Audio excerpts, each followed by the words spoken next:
Okay, you guys, what is up? The King of Lightning is going to do One Piece Chapter 665 review. Now, for this chapter One Piece, it came out fairly early. I don't know why it came out so early. Now, I do think that because the chapters came out so early, because it's Golden Week, and usually in Golden Week, what happens is that they usually come out with the chapters, like, maybe, like, a day or two early. Like, maybe, like, they'll come out, like, the following week, Tuesday, or the following week, Monday. So, them coming out on Saturday, I don't know how it's going to happen. We may not get chapters on Wednesday for, like, the main shonen. We may not. Maybe, I mean, we'll see. We'll see. But as of right now, it is pretty strange. So, chapter 666 of One Piece may not come out on Wednesday. Maybe, maybe not. So, with that being said, this chapter One Piece I thought was pretty solid. 3 key points. The first key point is going to be Sanji leaving to go search for the samurai. The second key point is going to be the whole entire narcotic situation. The third key point is going to be the 80 Cool Brothers. All right.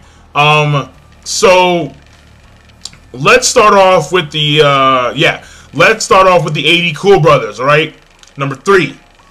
These guys look so weird. I mean, it's not that weird, but it's still like, what the hell? Because it's like, they're Yetis wearing hats, and they have guns on their back, and they're really, like, linky. Like, they're really linky and tall.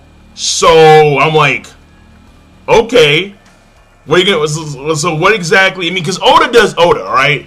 He makes the weird work. He makes weird work. So, I want to just sit back and enjoy. Because the 80 Cool Brothers, I mean, what can they do? Who knows? I mean, apparently, Caesar Clown considers them to be top-notch henchmen.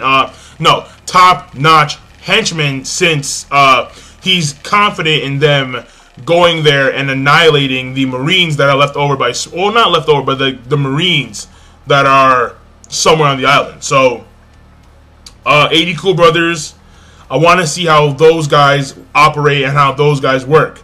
The next key point, number 1 is going to be Sanji and him leaving to go search for the samurai. Him and Brook leave and search for the samurai because Brook reveals that he fought against the samurai's torso last chapter, and this chapter, the samurai head and legs decides to go and search for the main torso body. And Sanji, because he is like the main reason as to why the samurai is there, and the samurai is in the situation that he is in now, he feels obligated to help out the samurai. So Sanji, in Nami's body, is going to go help out the samurai, and Brook follows. And of course, you know, Brook is like, so let me go see your panties, and then Sanji's like, oh yeah, no problem. No problem. This is a great opportunity. And, well, Nami / Frankie is like, that's not going to fly. So, she sends Zoro along with that main group. And Zoro and Sanji butt heads all the time. So, Sanji's going to be distracted from the goods since Marimo is there, since Zoro's there. So, that's number 1.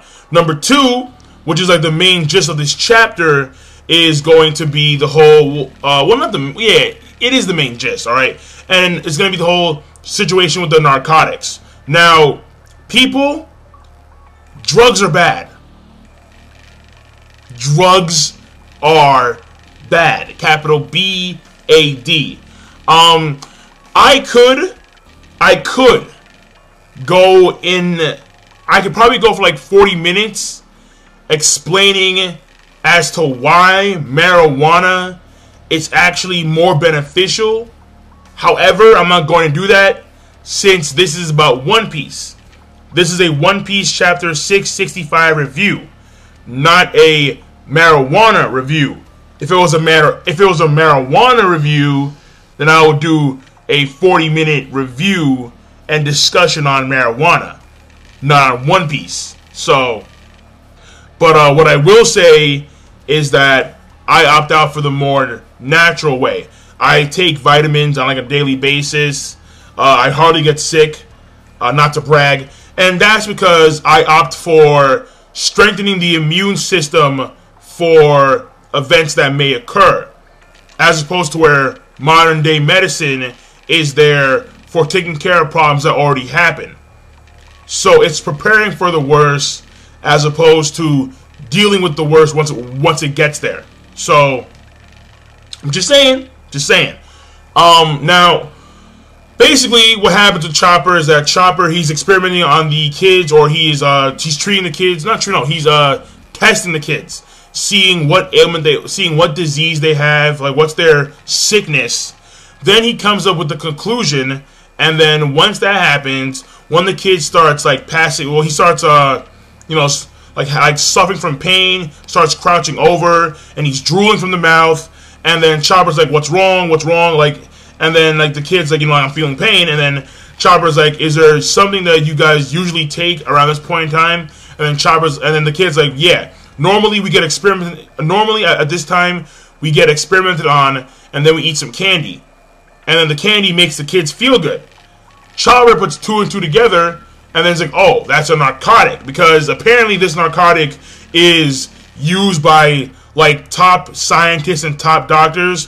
Kureha had that, and Caesar Clown has it too. And basically, this drug is a narcotic that these kids have been consuming on small dosages. And the thing is, it's called NCH10 or NCH10. Not too sure. I'm gonna say 10 because I like 10. All right. Yeah, 10. And Chopper is really PO'd, really pissed off. Like he has like the pissed off eye, like the really pissed off eye. And so what happens here is that other kids start suffering from the same ailments, and then Chopper demands that these kids do not take the medicine, because if they do, then how like narcotics work, how like you keep on taking them, you want more. They are addicted to this candy, so these kids are suffering from a withdrawal. And what happens? The kids start going berserk. One of the kids just smacks Luffy across the goddamn snow into like a metal railing, and I'm like, okay, so these kids don't mess around. And then it's also revealed that the kids, when they went to the island at first, they were actually normal size, but through hormone and gene alterations, they managed to grow and expand without actually aging. So it's kind of weird. I'm not sure how that actually works, but basically these kids are going on a rampage. Usopp shoots a sleeping star, they get knocked out, and now Luffy and a few of them are going to go over to the facility and check out or confront. They're going to go confront Caesar Clown and Trafalgar Law. But that's it. Now, for the actual review, alright? For the breakdown. The thing is, what I will say is that when it comes to Caesar Clown and Chopper, and not the island, not the Marines, not Trafalgar Law, when it comes to just solely these two, Caesar Clown and Chopper, there's going to be beef. Alright, there's going to be beef. Where's the beef? There's going to be beef because Chopper usually gets pissed off and irritated when it comes to individuals who have professions or have jobs that are normally focused on helping people, and when they twist it and actually manipulate people and how they take advantage of people, that usually irks Chopper big time. So Chopper and Caesar Clown, there's going to be problems with these two, alright? The next point I want to bring out is I'm very curious as to see, because when I saw Caesar Clown holding Smoker's heart, I was very curious as to how Smoker would react if Caesar Clown were to just like poke it, you know? Like, would Smoker's actual body feel that? Well, correction, no. Tashigi / Smoker. So would she feel that in Smoker's body if he were to poke Smoker's heart? You know, so that'll be kind of interesting. Also, Frankie in Chopper's body, he kills it. He kills it. He's really funny.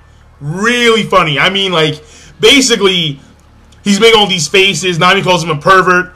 And then he's like, yeah, thanks. So then Robin, this caught me off guard. Because Robin, she was like, don't you ever make that face again. And I was like, whoa. You know, she seemed really agitated. Frankie is oblivious to this. And then he talks about how the kids are annoying. And then Robin responds and says, it's better off if you don't talk it. I mean, it's better off if you don't talk in that body, period. And I'm like, so Robin has, so basically you can take it two ways, all right?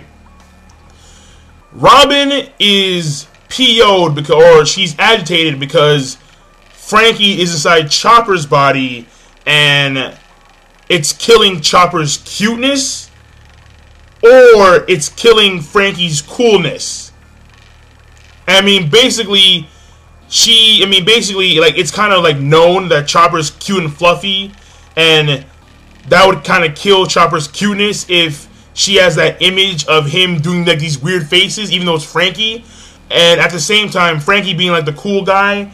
Well, the only reason why I say that is because, well, basically, I mean, like, the thing is, honest to God, if you remember, Robin has touched Frankie's goods. Robin has touched Frankie's goods. His goods. His goods. She's touched them. So this inspires the whole entire bond between Robin and Frankie. And maybe Frankie being in Chopper's body is unappealing to her. So I'm just saying. Because she did grab. She went in. So, but that being said, this chapter, in my opinion, I thought was solid. I'll see you guys later. Rate, comment, subscribe. Peace. Have a good day.